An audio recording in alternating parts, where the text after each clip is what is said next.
And, sa positive naman, eto guys, this is a very, very positive set of energy kasi, malaki yung chance na sumakses kayo sa buhay dahil sa mga good karma niyo, mga ka-Pixie. Money will come in 'no, parang magiging dahil sa mga sipag at tiyaga niyo din ito. At saka yung iba sa inyo guys, parang literal na, masipag kayo as in yung gabi ginagawa niyong araw, yung araw ginagawa niyong gabi.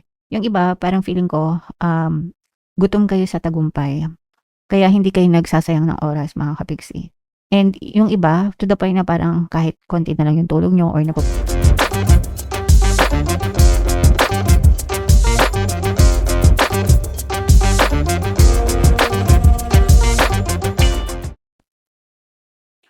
Hello guys, hello Libra, welcome back to Pinoy Pixie Tarot. Ang pamagat ng episode natin for tonight is Lionsgate Portal para ngayong Lionsgate season para sa Libra, Sun, Moon, Rising Sign, and Venus. So yung Lionsgate, mga ka-Pixie, nangyayari siya every year from July 28 to August 12. And ang highest peak niya or peak season niya is during 8/8 mga ka-Pixie, August 8. And nagkakaroon ng alignment, cosmic alignment between Earth, Sirius, and our Sun in Leo. So this is the best time for you to focus your energy sa inyong mga intentions, mga ka-Pixie, para talagang mag-manifest siya. Okay? So unahin natin tong deck na to. Ito yung mga angel messages para sa inyo, Libra. So yung first message natin guys, meron tayong healthy lifestyle. Ito guys, kahit walang angel message, dapat inaalagaan natin to mga ka-Pixie, no? Wag nating tinitake for granted, guys, no? So, healthy body, healthy mind, healthy mind, healthy body, tamang pagkain, tamang exercise, tamang tulog, pahinga, and kailangan yung mindset maayos din, mga ka-Pixie. Hindi lang yan physical, pati yung inyong emotional, mental, and even spiritual health, mga ka-Pixie.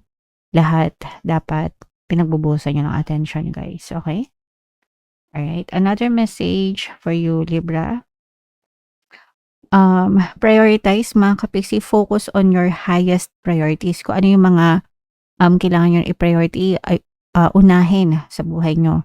Guys, yun yung unahin nyo, no? So, i-organize nyo yung mga dapat nyong gawin sa buhay nyo and mag-focus kayo dun sa mga importante, mga ka-Pixie. Okay? Alright. And another message for you, Libra. Compassion. Ito yung pagiging mabait, mga ka-Pixie. Pag sinabing compassion, malambot na puso, mabait, maunawain, mapagmahal, no? Soften your heart with respect to this situation and all the people involved, including yourself. So, libre lang maging mabait, guys, no? So, walang bayad yan.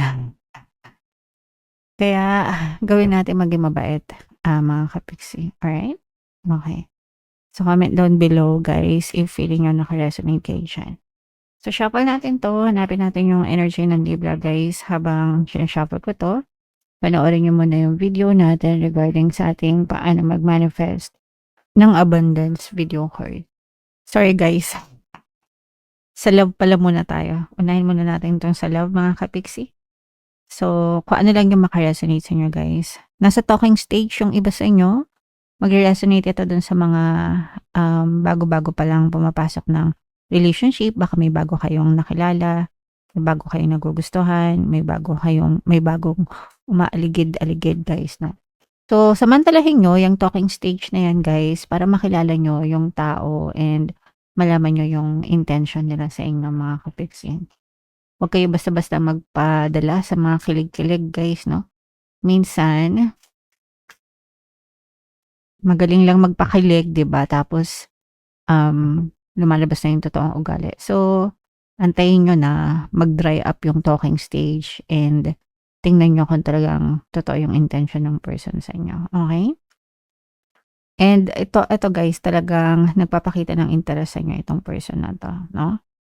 So, samantalahin nyo yung stage na yan, guys, habang para makilala niya talaga yung tao. Especially stranger yan, di ba, na papapasukin nyo sa buhay nyo. O either saktan kayo or mahalin kayo, di ba? Piliin yung mabuti, mga ka-Pixie. Ito naman, yeah, so dito nagkakaroon na ng clarity. Ito sa mga in a relationship na guys, no?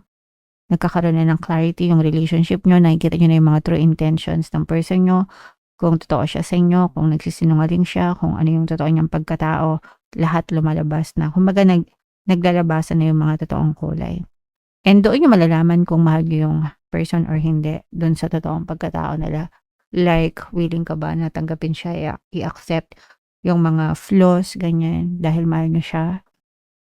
Mga ganon. So, comment down below if nakaresonate kayo dyan. So, ito na talaga guys. Habang sinashuffle ko to, panoorin nyo muna yung video natin regarding sa ating paano mag-manifest ng abundance video course. Kapiksi, sawa ka na ba sa mga struggles at hirap sa buhay mo? Masipag ka ba at masikap sa buhay ngunit hindi ka pa rin umaasenso? Ilang beses ka na bang nag-attempt magnegosyo at mag-invest pero palagi ka pa rin nalulugi? Sa pagkakataon na ito ay maaaring may subconscious beliefs ka na nagiging balakid sa iyong pag-unlad at pagyaman. Introducing, paano mag-manifest ng abundance video course. Dito ay matututunan mong ma-overcome ang mga balakid mo para tuluyan ka ng umunlad, umasenso, sumagana, maging matagumpay, successful at maswerte sa iyong kabuhayan, pera, trabaho, negosyo sa lapi at kaperahan ng bonggang-bongga. Dali, mag-send na ng email sa pinoypixie@gmail.com at simulan na ang iyong pagyaman ngayon.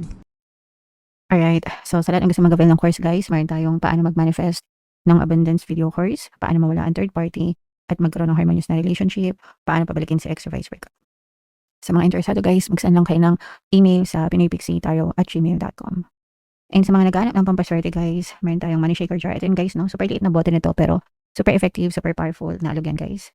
At saka ito. So ito yung ating WhatsApp number. Chat nyo lang ako dyan sa mga gusto mag-avail. So, Libra kayo ay represent ng Queen of Swords, mga kapigsi. Latag muna natin. So, this is both positive and negative, mga kapigsi. Sa negative dito guys, for some of you, maaari kayong nagkakaroon ng problema sa pera. Nagkakaroon kayo ng problema sa isang tao dahil sa pera. Okay? And parang matagal na itong pag-aaway nyo. Mga kapiksi, pwede sa ano to guys, sa relationship nyo. Or magiging mas makaka-resonate dito yung mga magjowa na nagsasama or mga mag-asawa na nagsasama. Matagal na kayo nagkakaroon ng issue dahil sa pera. So, pwede merong ano din ito guys, no? Addiction yung person nyo. Pwedeng addict sa droga, sugal, bisyo, anything na bisyo, mga kapiksi. Parang yun yung nagiging reason ng pagtatalo nyo sa pera palagi guys, okay? And parang nahihirapan kayo na magkaroon ng solusyon dito na na-stuck kayo kasi parang ayaw magbago ng person nyo or nahihirapan kayo na magbago sila. Yung pagbabago kasi dapat sila yung nag-volunteer nun, mga kapiksi. Hindi kayo. You can only pray na magbago sila, diba? Pero kung hindi nila gagawin or hindi bukal sa loob nila, mahihirapan talaga kayo, mga kapiksi. Pero you can try to talk to them kasi yun lang naman talaga yung magagawa nyo, makausap sa kanila. And ipagdasal nyo, mga kapiksi. Okay? So yun yung nakikita natin na negative. So positive naman, ito maaaring maghilom din itong mga relationship nyo guys, no?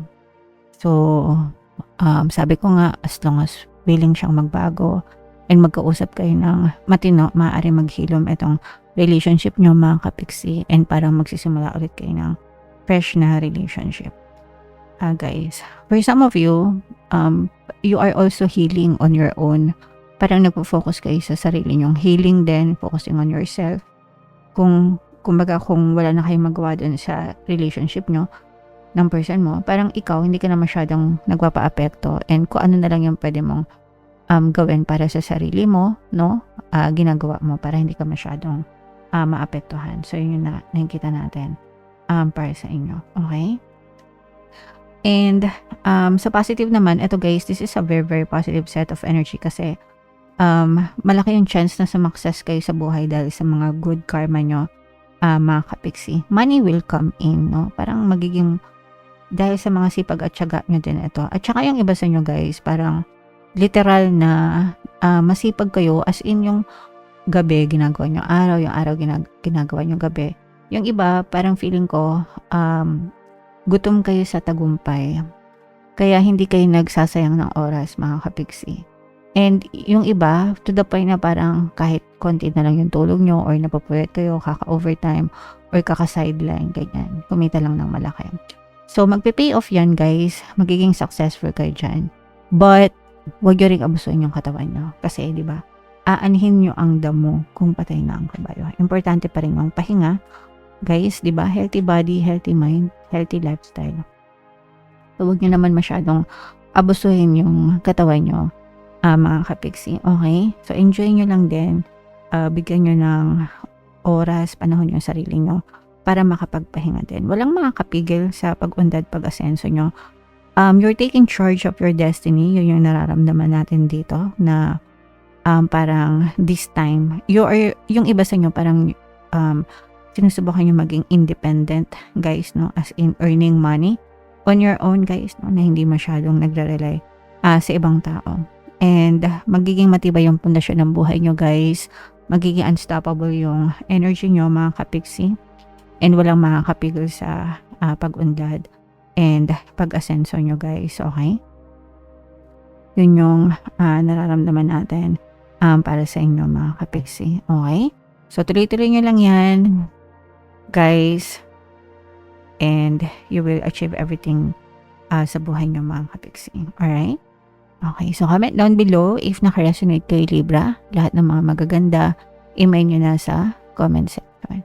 For more tarot readings, ito yung playlist nyo. Ito naman yung ating success stories ng paano mag-manifest ng abundance video course. Panoorin nyo itong video natin, guys, about money shaker chart. Thank you for liking, sharing, and subscribing. See you next time. I love you all, guys. Have a nice day. Bye-bye.